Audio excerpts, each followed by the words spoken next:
Ka prosecutions in the process of their investigations giyudo ni nitiere funds manyalo wuok kama madhi inda gi investigations madhi mbele to court oyiene golo orders mondo banks go olor for a given period of times mondo or allow prosecutions or team investigations. Gima timore in Kilifi is very unfortunate and very, very unfortunate. Ok en gima ber kendo en gima shock many Kenyans.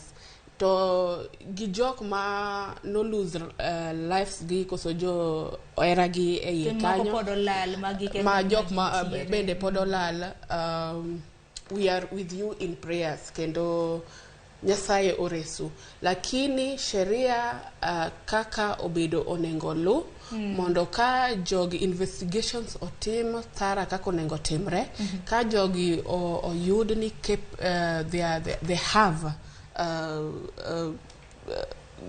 nitiere kaka gintie gini omakogi koso they were involved.